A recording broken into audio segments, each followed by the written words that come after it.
Hey everyone, welcome back to our Python series, and today we're talking about APIs. So do you want to learn how to use APIs in Python in the easiest way possible? Let's go ahead and grab a random cat fact just using a few lines of code, perfect for beginners. Let's go ahead and dive on in. So before we kind of get started here, either on your terminal command or the terminal in Visual Studio Code, let's go ahead and make sure that we have requests installed for Python.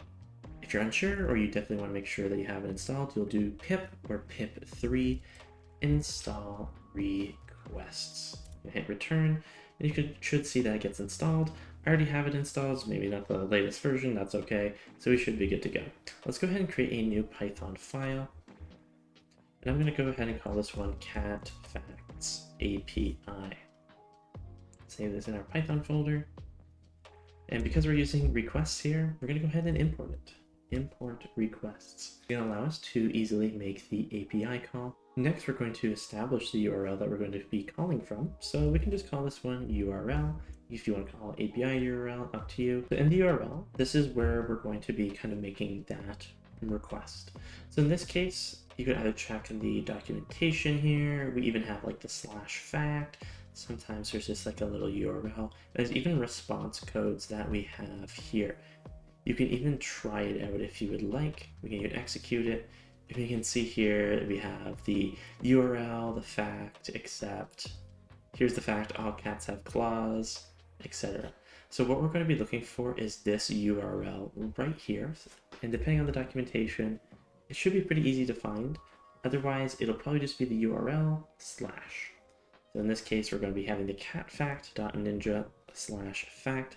Let's go back over to Visual Studio Code and paste that in our URL.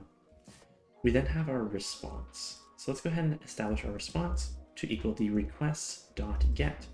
And then we're going to be passing through that URL that we've created. Next, let's go ahead and extract and print the data. So we can just have this be data, which is going to be the response, and then we're going to use the .json. So we're going to convert the response into a Python dictionary using .json, and then we're going to print out the fact field. Let's go ahead and print random cat fact. So print the data, and then in the brackets here, we're going to have the fact. And that's literally it. In how many lines of code we have our cat fact API working, right? APIs can be a lot more complicated than this. I chose the cat fact because I like cats, but to also show you how easy it is to make API calls. It's really not that difficult. We can see every time we call upon it, we get a different random fact. Let's talk a little bit more about what's happening here. We've imported requests in order to send a GET request to a website that gives us the random cat fact here in the URL. The website then responds in a JSON format, basically like a Python dictionary. If you want to see what that looks like on this particular website here, this is essentially what's what's being sent to us. That's a lot of information that's a little bit harder to really understand, and it's actually separated by the facts as well as the breed. So if you want to try the breed one real quick, feel free to do so. We then are using the .json in order to turn that into a Python object, and we print out just the part we want, in this case, the fact. So we can totally use this with other APIs.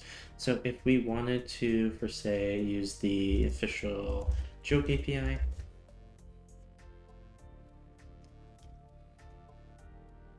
let's go ahead and grab this URL, and it's telling us to try /random joke, random 10 jokes, etc. So let's go into our Visual Studio Code. Let's make URL 2, and let's have this equal the URL, and we'll do /random_joke. We'll then have our response equal requests.get, and we're going to use URL 2. Let's go ahead and establish our joke, which would equal the response to.json once again, and then let's go ahead and print these. Because we don't really know what this looks like, if the documentation kind of just looks like this in this case, try it out. By using your web browser, you should be able to kind of see what the response is going to look like. Again, for us, this doesn't really make a lot of sense, but we can see here we have a type, we have a setup, we have a punchline, and we have an ID. So I'm only really concerned with the setup and the punchline. So back in Visual Studio Code, let's go ahead and print out the joke, and then I want the setup.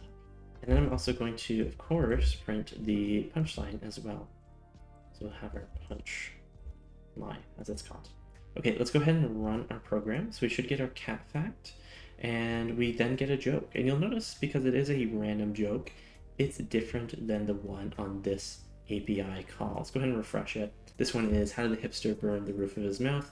He ate the pizza before it was cool. Haha, I get it.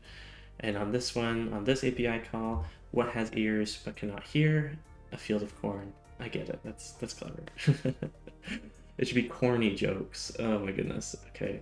Anyways, this is how you can call an API in Python quick, clean, and powerful. You can try swapping in different APIs in order to build your own project.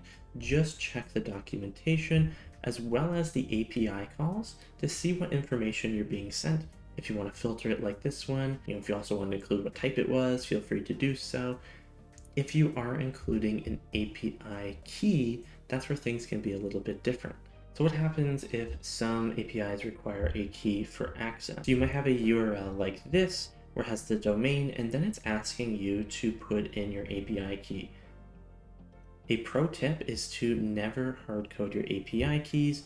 You can use environmental variables, or you can use a .env file to keep them safe, especially if you're pushing it to GitHub. So I would set it up something like this. I would have my headers, which would equal the authorization, and I would then include my API key, and here I just put your API key. And then under the response requests, I would then plug in the headers, which would then pop in the API key. And that is also why I suggest doing it with a .env file, because you can grab that without ever displaying the API key ever in the code. All right, and that's it. That's how you can call an API in Python quick, clean, and powerful. You can try swapping in different APIs to build your own projects. I've also linked the full code in the description, as well as a sample project on my website if you want to go ahead and give it a try. Otherwise, dream big, code bigger, and we'll see you in the next one.